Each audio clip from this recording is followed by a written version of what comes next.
प्रश्न 1, रिक्त स्थानों को भरें। प्रश्न 1,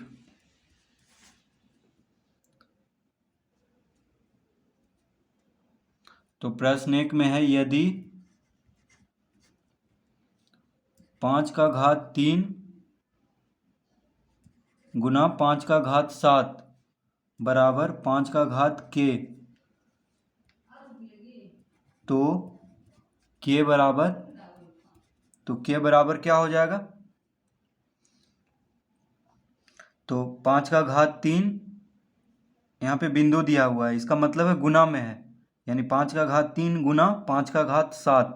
तो इसको दशमलव नहीं समझना है, ये गुना में है दोनों। तो 5 का घात 3 गुना 5 का घात 7 बराबर 5 का घात k। ठीक है, तो k का मान क्या हो जाएगा? तो ये दोनों घात को जोड़ देंगे, क्योंकि गुना में घात को जोड़ा जाता है, यानी 7 3 10 हो जाएगा। तो k बराबर कितना हो जाएगा? 10।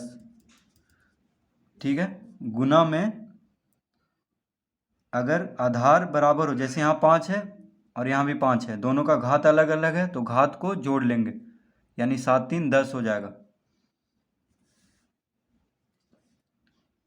दूसरा, यदि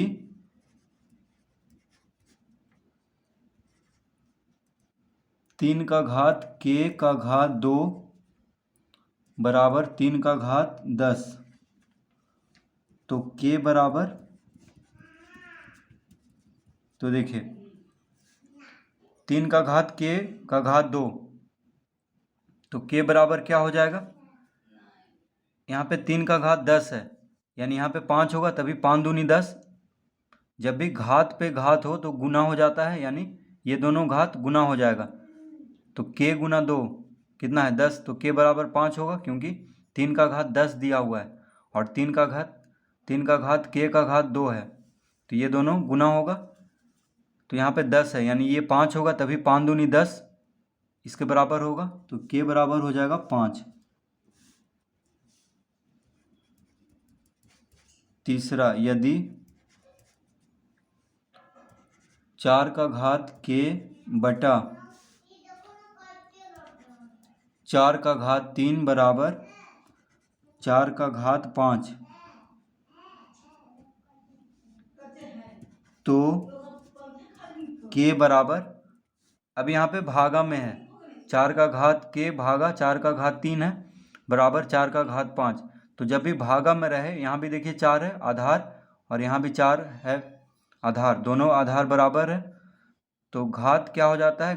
घट जाता है, यानी k में से 3 घटा देंगे, तो यहाँ पे 5 है। ठीक है, तो कितना होगा यहाँ पे? तो यहाँ पे 8 होगा, तभी 8 में से 3 जाएगा तो 5 होगा। तो गुना में घात जुड़ जाता है और भाग में घात को घटाना पड़ता है। ठीक है, तो यहाँ पे 8 होगा, तभी 8 में से 3 जाएगा तो 5, क्योंकि यहाँ 5 है तो यहाँ पे 8 होना चाहिए, क्योंकि 3 घटेगा तो 5 आएगा, 8 में से 3 जाएगा 5, यानी यहाँ पे 8 लिखेंगे। प्रश्न 4, 3 का घात a गुना 2 का घात a बराबर 6 का घात 4, तो a बराबर, अब यहाँ पे 3 है, यहाँ पे 2 है, तो देखिए 3 दूना 6, ये तो ठीक है, ये दोनों गुना हो रहा है, 3 दूना 6। अब यहाँ भी ये है, यहाँ भी ये है, यानी घात बराबर है, तो यहाँ 4 है, यानी a बराबर 4 होगा, तभी दोनों को गुना करके लिख दिया गया है, 3 दूना 6 और घात दोनों का बराबर है, तभी a है, यहाँ भी a है, और यहाँ 6 का घात 4 है, तो 4 ही होगा। 3 का घात 4 गुना 2 का घात 4, तो 3 का घात 4 गुना 2 का घात 4 कितना हो जाएगा? 6 का घात 4। ठीक है, तो जब घात बराबर हो और गुना में हो, ठीक है,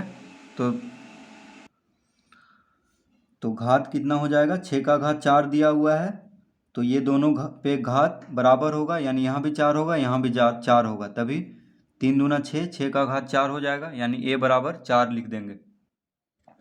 प्रश्न 2, घातांकों के नियमों का प्रयोग करते हुए निम्नलिखित को घातांकीय रूप में लिखें। तो प्रश्न 2 का पहला, 7 का घात x गुना 7 का घात 2 है,